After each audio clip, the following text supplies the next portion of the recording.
Kushtetuesja e Kosovës ka cilësuar se nuk ka shkelje të kushtetutës me themelimin e Asociacionit të Komunave Serbe. Ajo, sikur edhe herave të tjera, si institucioni më i lartë në vend që mbron kushtetutën, ka lënë vend për interpretim të dyfisht, kështu thot Vigan Qorolli, profesori i Universitetit Publik të Prishtinës, derisa ka dhënë disa aspekte të analizës së tij për këtë vendim. Sipas Qorollit, gjykata kushtetuese ka thënë se AKS-ja bie ndesh me frymën kushtetuese të Kosovës, por që nuk e shkel kushtetutën, prandaj kjo edhe ka krijuar konfuzion. Madje sipas tij, kushtetuesja nuk është përgjigjur në të gjitha pyetjet e presidentes, prandaj edhe duhet të shikohet me një sy kritik.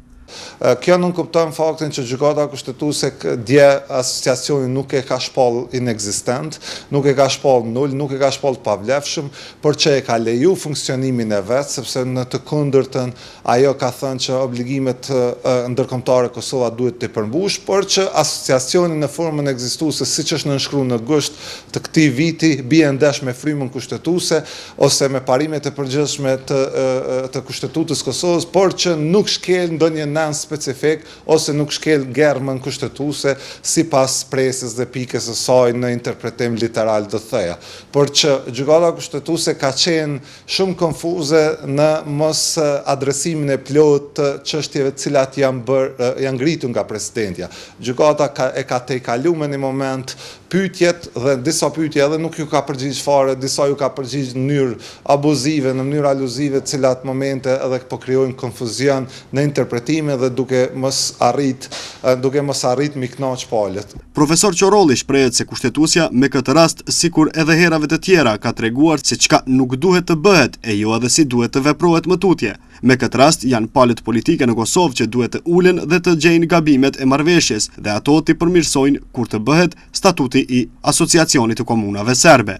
Tash veprimi i radhës nga ana e aktorëve politik është që në një kohezion të përbashkët gjithë aktorët politik, që përfshin edhe pozitën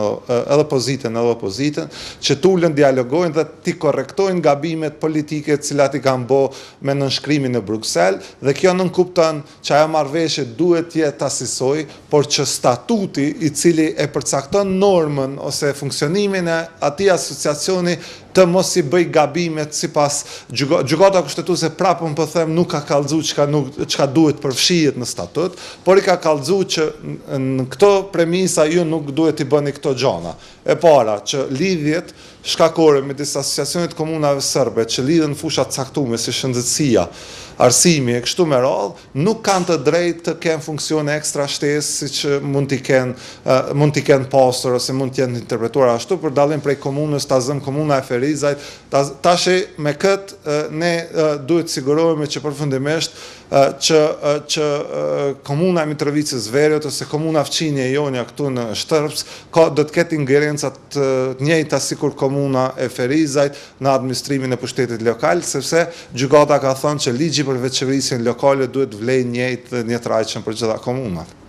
Vendimi i djeshëm i gjykatës kushtetuese ka krijuar një konfuzion në vend duke u dhënë mundësi palëve politike që të thonë se secila ka të drejtë, ndërsa një konfuzion i tillë është paraqitur madje edhe në mediat ndërkombëtare, se a ka apo jo shkelje të kushtetutës.